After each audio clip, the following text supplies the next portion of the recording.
So we reviewed diseases. We're on, never made it far on the PowerPoint yet, but you know, we're there. So the next objective, other than the diseases that we just reviewed by doing our polling, like I said, which I'm not going to actually record. The next objective is to be able to define the science of microbiology. So remember, I really probably should change this objective considering how I test you guys, right? You really can't define anything unless I made it short answer. So you're more likely to have to what?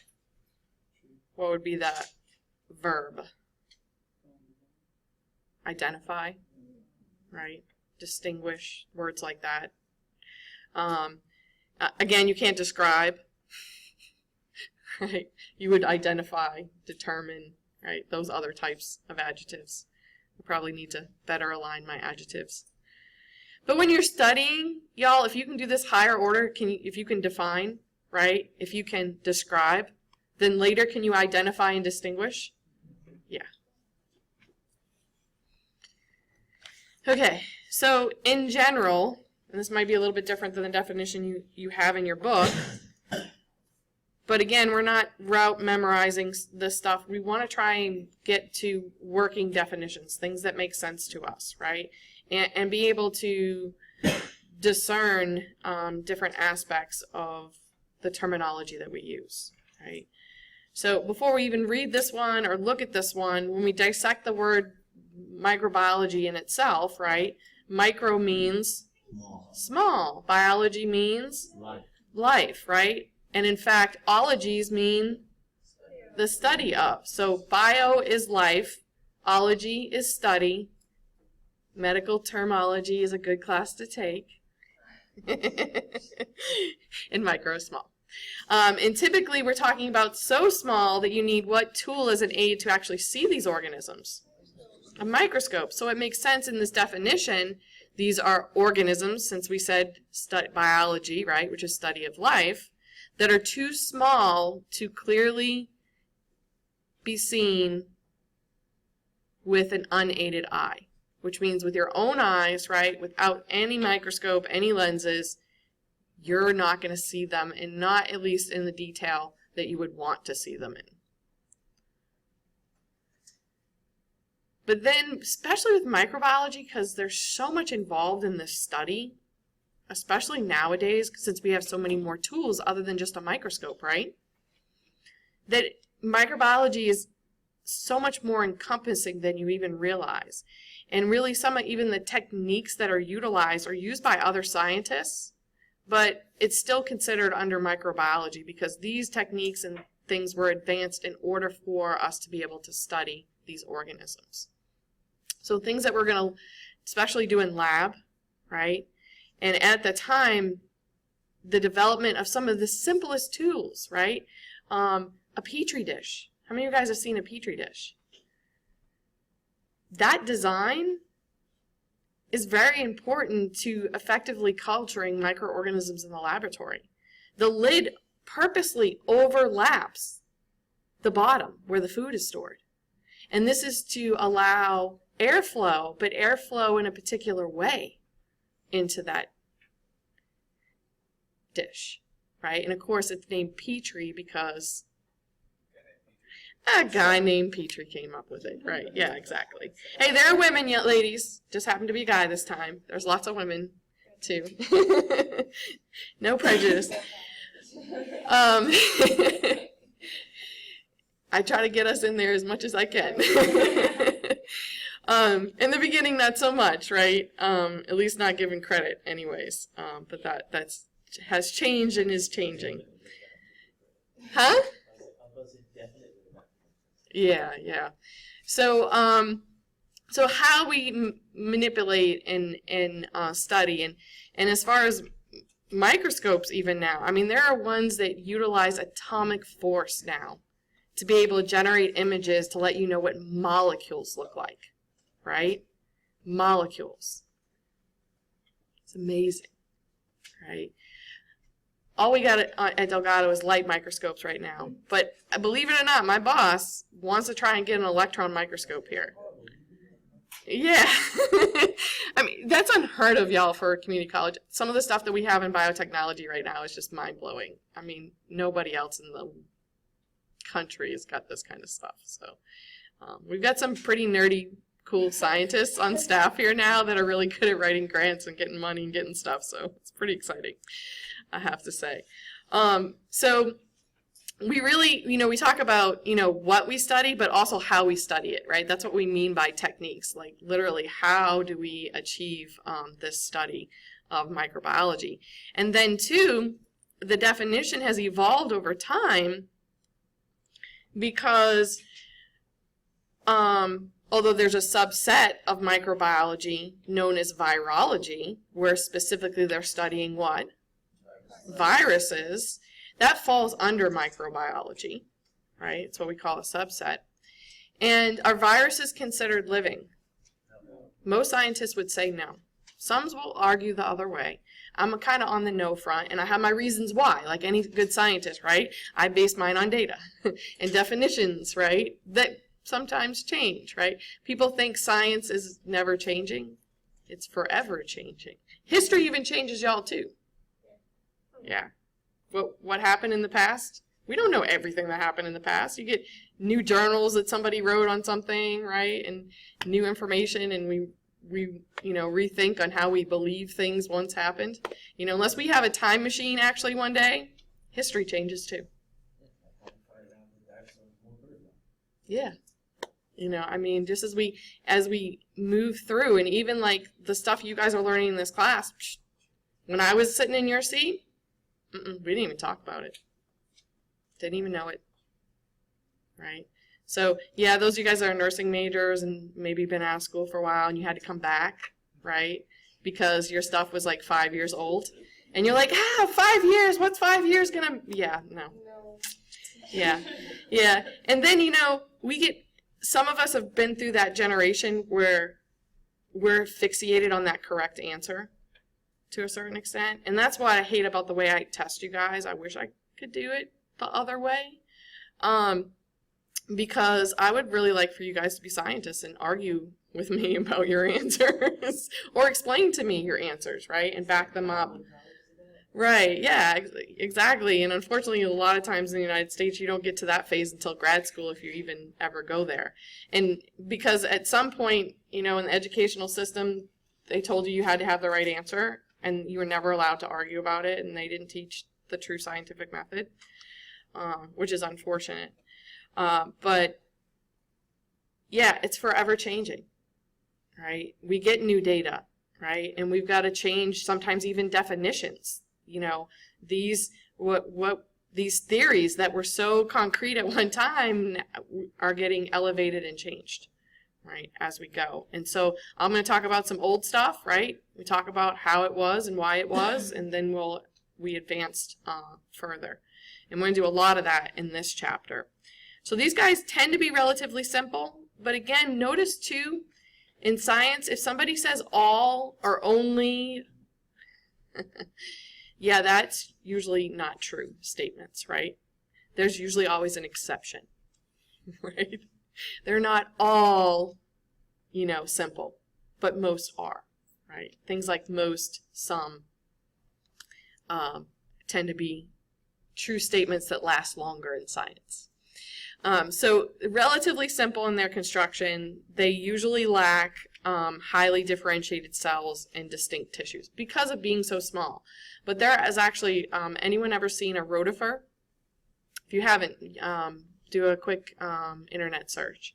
They're little microscopic organisms that live in water. Like you can find them in pond water in the pond here or City Park. And you can see their gut under the microscope. Like they have a gut. And they're microscopic, y'all. You're not going to see them unless you look at them under the microscope. And they have these little wheelie things that spin around. They're so cool to watch, right?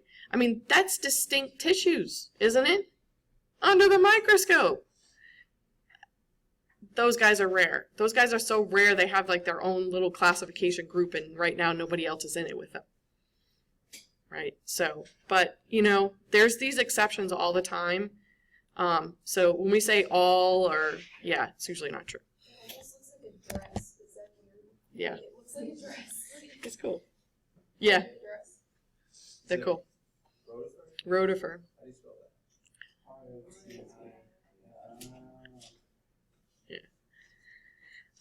Do I have to do it on the big screen? No, I used D instead of Z. Oh, okay. Okay, this one's cooler though. Okay, so this is a website that a student of mine turned me on to years ago, and you'll notice it's Utah's genetics division. Thank you to them, because it's really awesome. This is just a screenshot. So I'll actually hopefully go. What does it say? Something's wrong. Of course not. So, I was going to go to the internet anyways.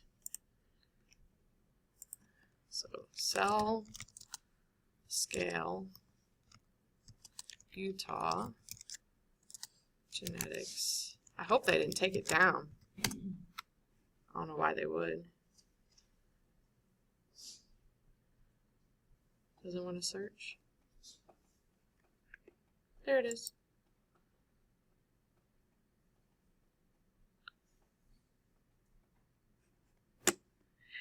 Okay.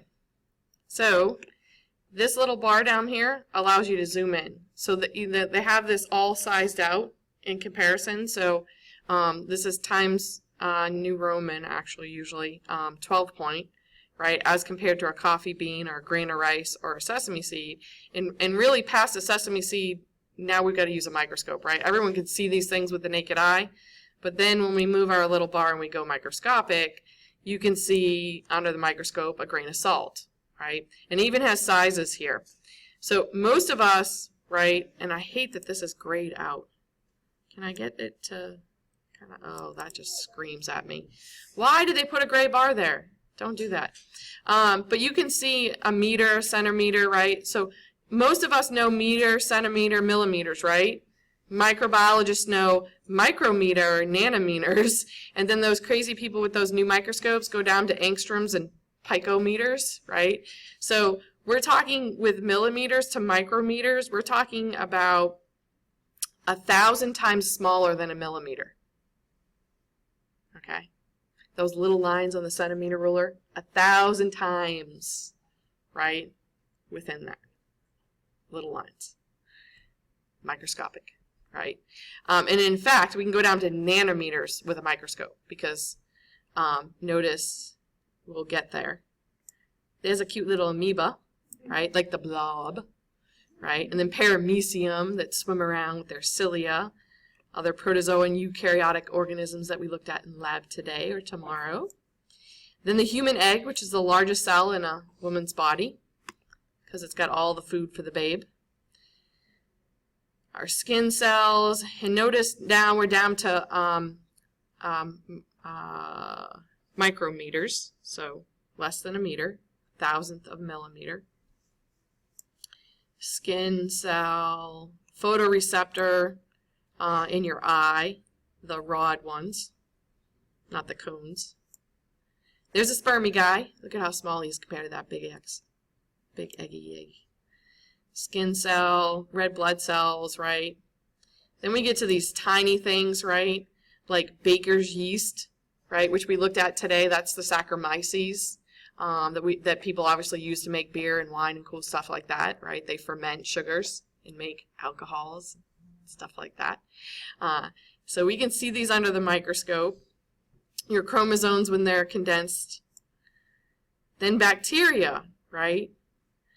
Teeny tiny little bacteria. The mitochondria in some of our eukaryotic cells are actually larger than a bacteria, right? Lysosomes inside of eukaryotic organisms that we'll talk about, right? And then you need more powerful microscopes like electron microscopes to get down to seeing things like the measles virus and the influenza virus and the herpes.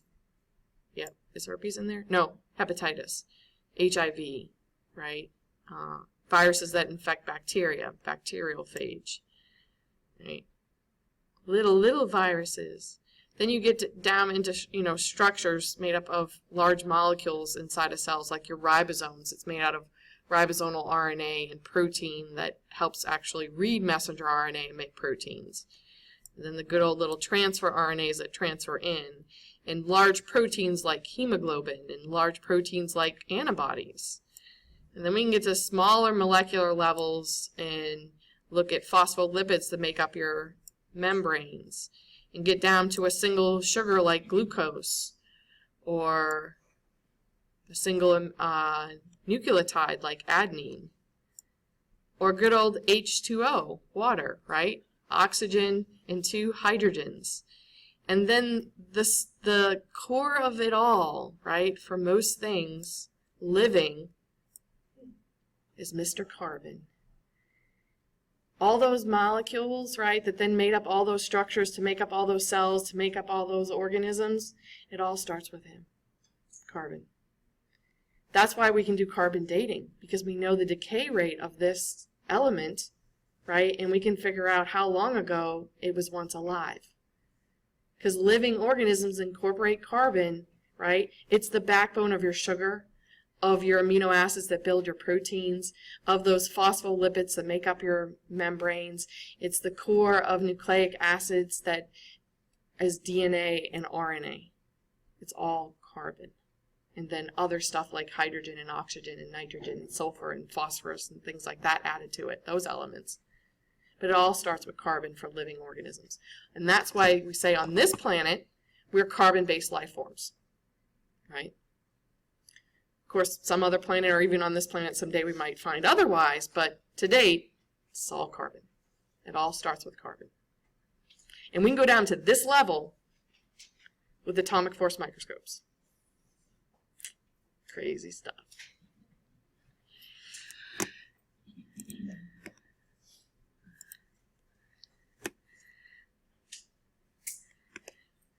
So then, of course, scientists like to classify stuff and group stuff, right? And we talk about similarities and differences for these things. So again, it says describe, but really you need to be able to distinguish. So way back in the beginning, and in your textbook, when you're reading, there's a little animation called classification. That's actually a really good little one, especially history-wise, to watch.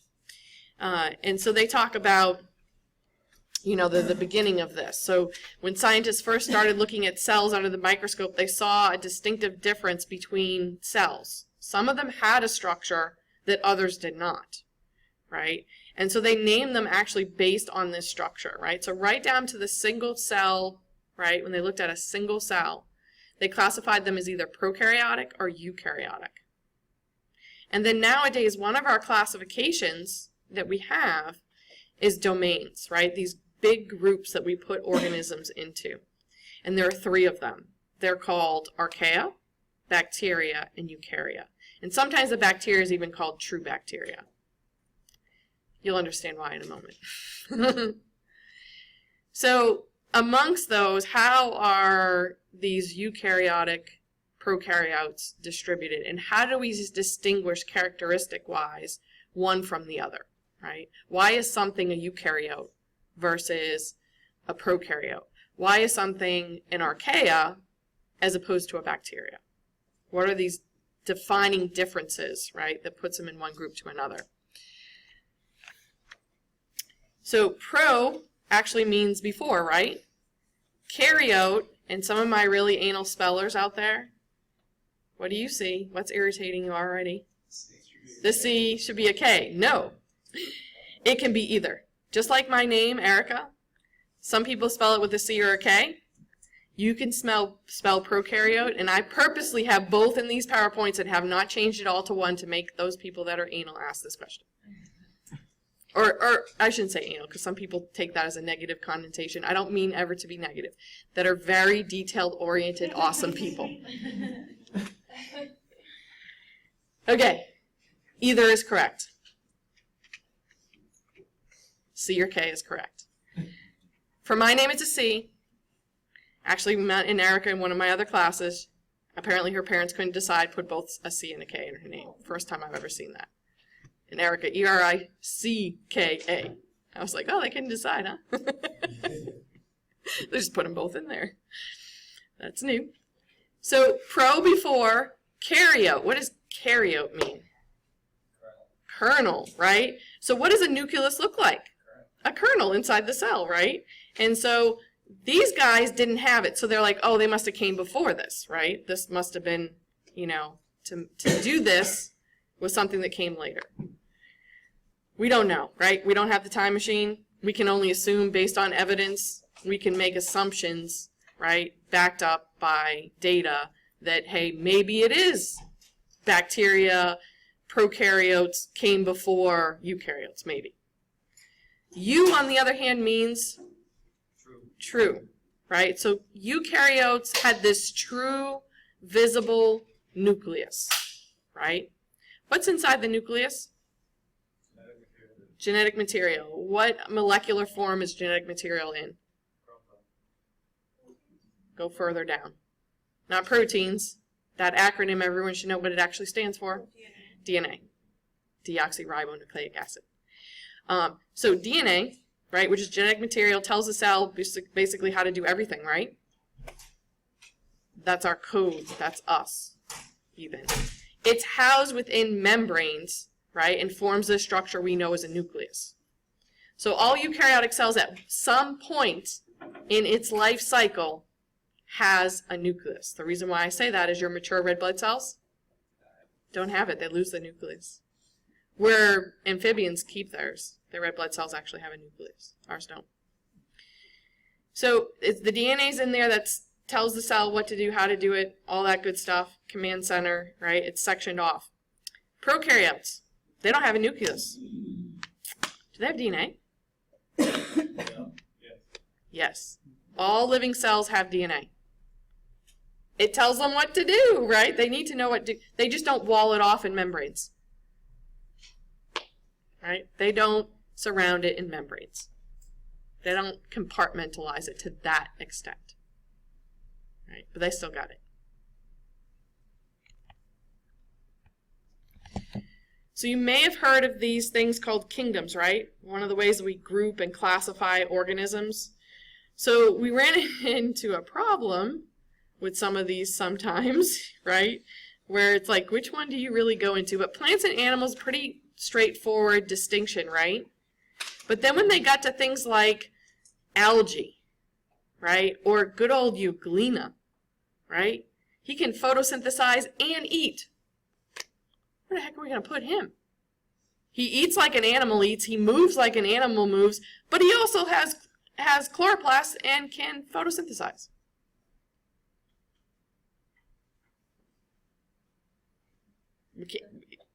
We can't put him in either one, right? He's not strictly an animal. He's not strictly a plant, right? Although he has characteristics of both, so guess what? He gets his own group. Anyone know which one is his? Nope. Protista. Because he protested. And he didn't want to be stuck in the other two groups. He wanted his own.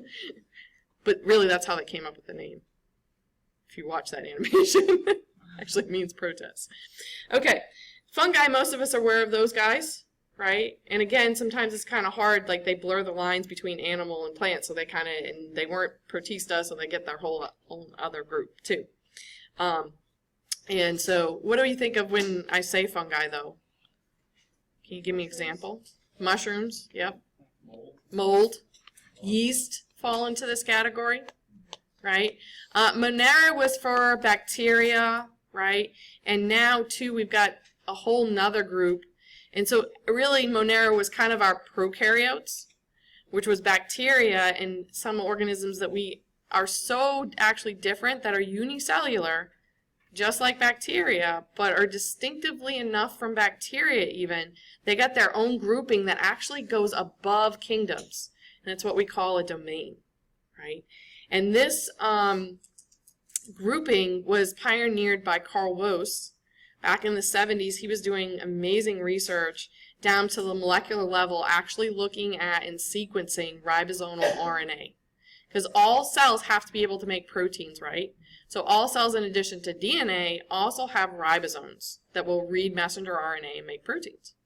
So he was actually studying those sequences, and when he was doing that, he realized when he was putting the data together, he ended up with these 3 big groupings, right? And so we know them today as bacteria, or true bacteria, archaea, and eukarya. So the tree looks something like this, and of course we are where? Because we're egocentric, we always want to know where we are, right? Yeah, eukarya, and we're animals, right? I got news for you, we're animals. We put ourselves on this little pedestal all the time, right? And we think we're above. We are animals. We are quite intelligent, though, right? I mean, we do deserve that pedestal, right? But we're still an animal, right? We're an animal. And then archaea, you probably look at some of these names and you're like, what is that, right? There's nothing you've ever heard of before, right? And then bacteria, maybe you may have heard of gram-positives or things like that. But, you know, these are things that, unless you take a course like this, you probably have never heard of before, right? Unlike, you know, eukarya, which has most of those other ones we talked about, right? It's got animals, it's got fungi, it's got plants, it's got other unicellular organisms like ciliates, which paramecium falls into that one. Go ahead. Makes multiple choice. I can't draw like this. You're not drawing this. I hope not on the test, though. Nope. Thank God. In Gen Bio, what's the mnemonic for remembering like domain, kingdom? Right. So I don't know the one they use, but when I was growing up, we used to say the saying, this is a mnemonic, right? So it's to help you remember things, cute little sayings. So I used to say, Kevin, please close our front gate slowly. And so K was for kingdom, right? Kevin, please, phylum, right? These class, order, right? These things, right? For this class, you don't need to know that. But, you know, those are you guys that may have to repeat or something or go into an area where you need to know that scheme. So I just changed my sentence now. I'm sorry, I'm going to say a bad word. Damn, Kevin, please close our front gate slowly, because domain comes above kingdom, right? This is overarching. And this is for living organisms, so who are we not talking about right now that is microscopic? Viruses. And again, when we say microorganisms, are we talking about viruses? No. Typically not, because we're talking about organisms. So there's a word you may have heard, microbe. This is the one that falls above microorganisms because that one includes microorganisms and viruses. I heard of one like 2 semesters ago. Mm-hmm. Phylum. Would it go under archaea or No. Bacteria? Bacteria, archaea, and eukarya are domains. That classification is above kingdom. You go kingdom, then phylum, right? And then whatever comes next. And then nowadays there's not enough room even in those groupings, so you end up with like what are called supergroups and subphylums. And not ever going to be a taxonomist. Okay. No. Thank you, though. I'm good. If y'all want to go down that road, just let you know there's lots of groups there. And there are scientists arguing about what should go where. I'm not that crazy about organization, but just these big arching organizations are important, right? So Carl Woese, right, he's one of our guys. We need to know what his contribution was. The 3-domain system was his contribution.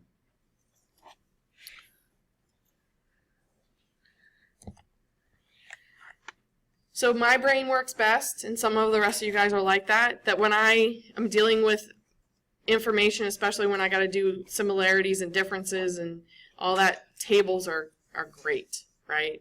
Are great ways. And then, of course, I always forget which way I want to go on the table, so I number the little boxes. You see that trick? Okay.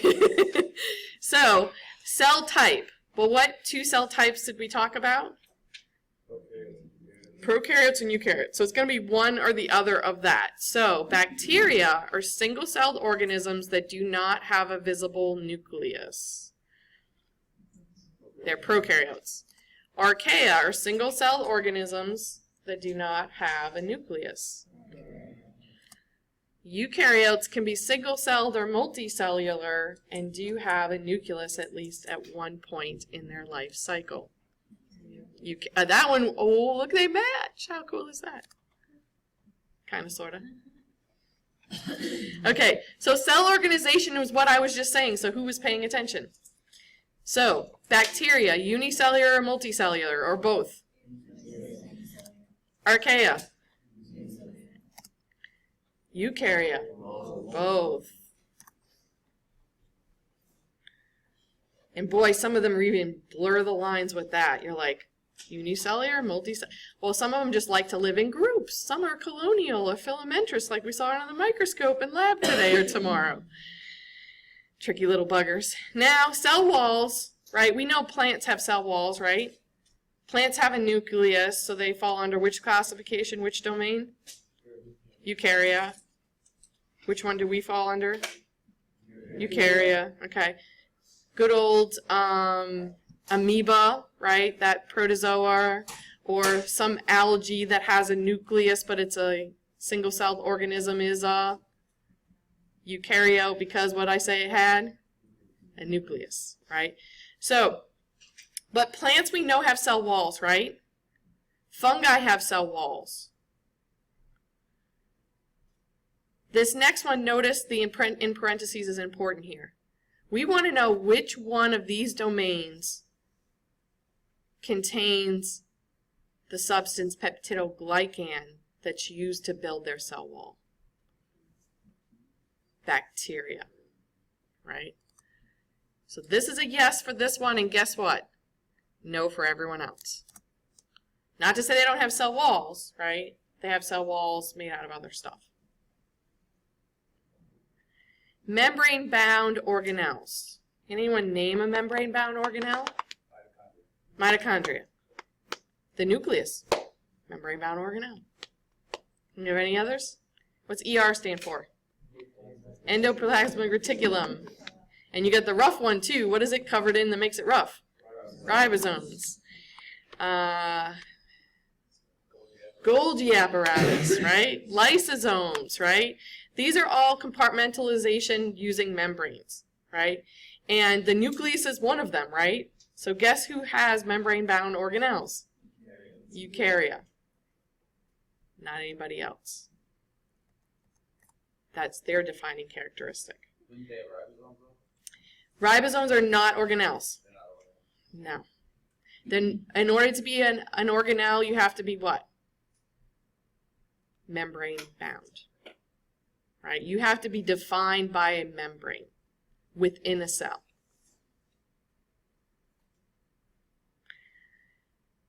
Where would you find bacteria on this planet?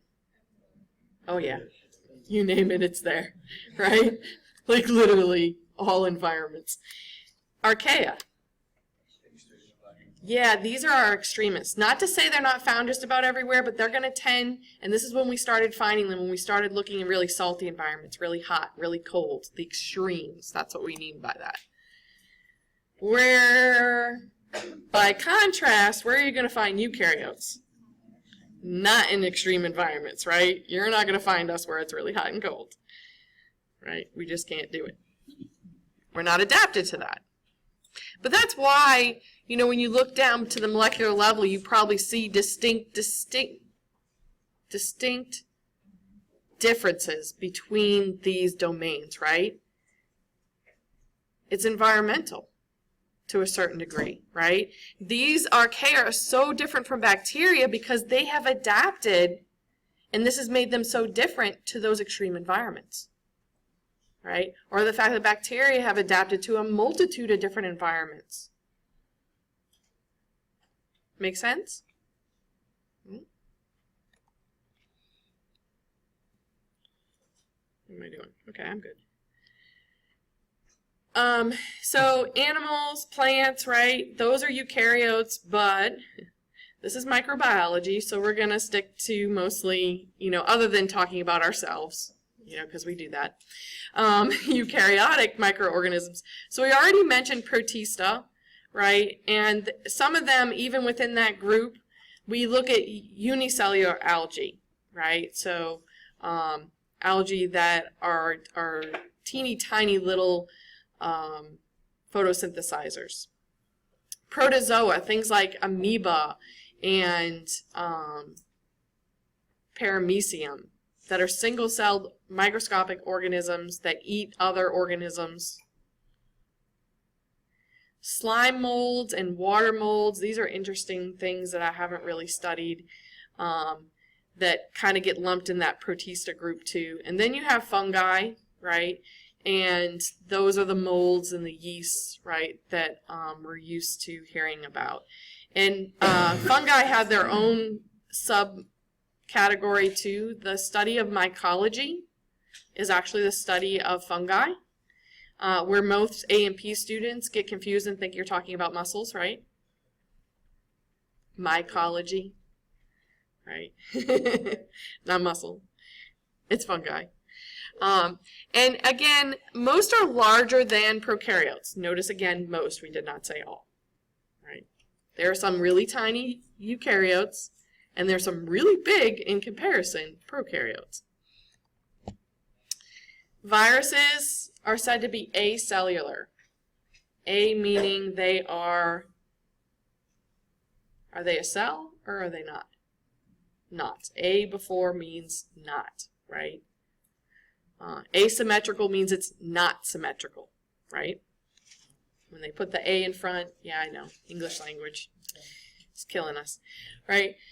So these guys are not organized to the cell level, hence why we can't classify them, and why one of the main reasons why I won't say it's a living entity, because it's not even a cell, right? It's not even a cell. Okay. It has stuff that cells are made out of, like proteins and nucleic acid, right? But it doesn't have a true membrane, right? It can't reproduce on its own. It has to infect a cell and use the cell's machinery. It doesn't have ribosomes. Can't make its own proteins. It has to use the ribosomes within the cell it infects. They're the smallest of all microbes, and notice that word I told you about earlier, microbes, right? So this is what we say we want to encompass viruses and not exclude them in the microbial world. We say microbes. So they can be, 10,000 times smaller than a typical bacteria. So those of you guys in microlab, when we actually start looking at bacteria under the microscope, you're going to be like, oh my God, this is small. This is 10,000 times smaller than what we're going to look at, right? You're never going to see them under a light microscope. You need electron microscopes, those other fancy microscopes, to see these things.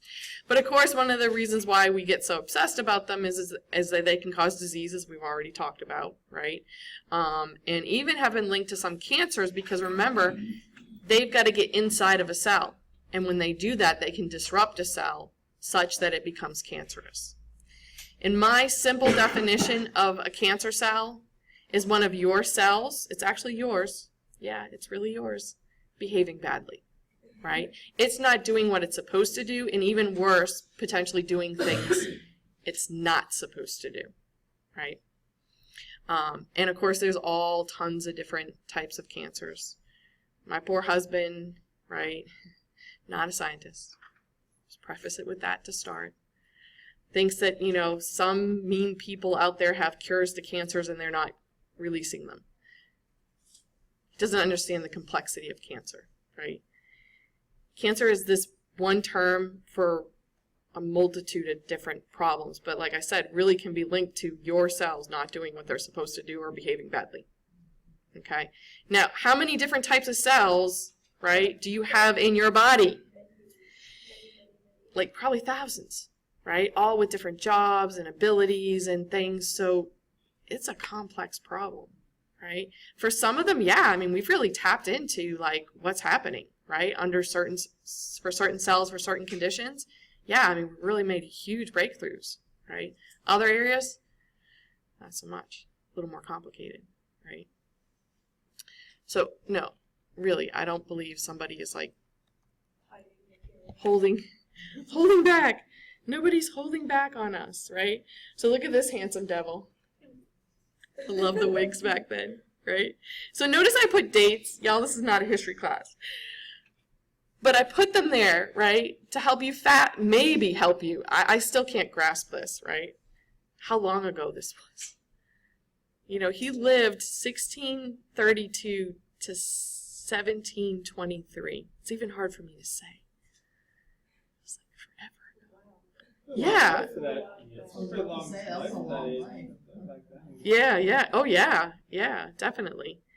Unless my dates are wrong and I dyslexic it. But yeah, I didn't even do the math before. But yeah, I mean, long time ago, really, you know, inquisitive individual, definitely. I mean, he looked at his own poop. He was the one who described Giardia the first time, right? Saw that protozoa in his own poop. He was a drapery merchant, though, right? And so, of course, you know, fine fabrics, he wanted to be able to see them clearly. He ground down and made his own lenses, apparently, like, the best lenses, and everyone wished that he had wrote down how he had done that. That was his secret he would not share. Right? It's like, damn, dude, you made some kick-ass lenses back then and you didn't share. But you shared everything else, all the stuff you looked at. And come to find out, like, everyone sees this diagram, right? In all the textbooks and things like that of his drawings. Not his, come to find out. A source that I read. He hired someone to draw that. An artist. But the reason why he did these things is he did write it down, right? And that's what all good scientists do. They write it down. He wrote letters to the Royal Society in London. We have copies of them, including this diagram, right? Which apparently he paid someone to draw. And this one's interesting, too, because a lot of people think, right, so this is figure E. These little two dots most people think is a semicolon. No, it was literally two circles he saw under the microscope, right? And then, of course, this little thing did what? It moved. And he, you know, recorded in the manner in which he moved. He was a very detailed person. So, you know, he's documented because it's been documented as the first person to observe and describe microorganisms very accurately, right? So he gets that notoriety, though I'm sure he has no idea. So the next... Oh, you don't need to know the dates. Long time ago. Okay, so before I completely lose you guys, because I know I'm losing you. Okay, so again, we can't describe and discuss, right? But we are going to describe and discuss in class, and then we're going to... so this next thing, I want to start out with defining, and then we'll get to the actual experiments next time. Some of them, unfortunately, in this new book we picked are not covered. And I really find that you can't just jump to the end sometimes, right? You want to know, right? And why we're here today is because of what people like Antony van Leeuwenhoek did. So if we can talk about it and talk about the process and how and whys and pull our own personal knowledge into it, then you guys are going to remember it, right? So I'm going to talk about some of these other guys that aren't talked about in your book, and yeah, unfortunately, you do need to know them. But it's covered in the PowerPoint, and we're going to talk about it in class. So there was this belief in spontaneous generation. So in your own words, what's spontaneous? Sudden, right? Poof. Generation. Creation, right? So they believe that life just poofed, right? So that bottle there could turn into an animal at any time. So how many are going, yeah, Miss Erica's lost her noggin. That ain't gonna happen. What's she talking about? Right? We have enough knowledge now and enough belief that that's not going to happen. Right? But they didn't have the ability to study to the level, and they didn't have the tools that we had at the times that they were having these debates and discussions, right? So they believed that, you know, even like something that was once living, like a steak, could turn into flies. Well, that's not what happens, right? What happens? Flies lay larvae, eggs, and then create larvae. Yeah. Flies lay eggs. Eggs are kind of teeny tiny, right? Unless you're really detailed, you might not see them on the meat, right? And then those eggs turn into larvae that we know as maggots, that then turn into flies, and that's the life cycle. So that's what the first guy actually did. Francisco Reedy did a very simple experiment on just that. You know, that your steak is not poofing into flies. This is what's happening, right? And he did it very scientifically. And then others went more into the microscopic realm, right? And so, like I said, your everyday things that you do, you have an idea why you do it as far as microbes are concerned, right? So we're going to tap into that. I'm going to ask you guys questions, make you think, right?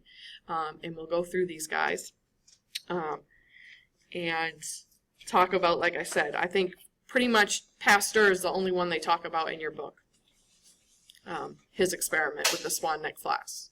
We're going to talk about a few more peeps, right, that are going to get us to that point. And why Louis got to the point he did, right? Why he designed his experiment the way he did, right, is because of the people before him and what they did. Okay? All right, y'all. See you Wednesday.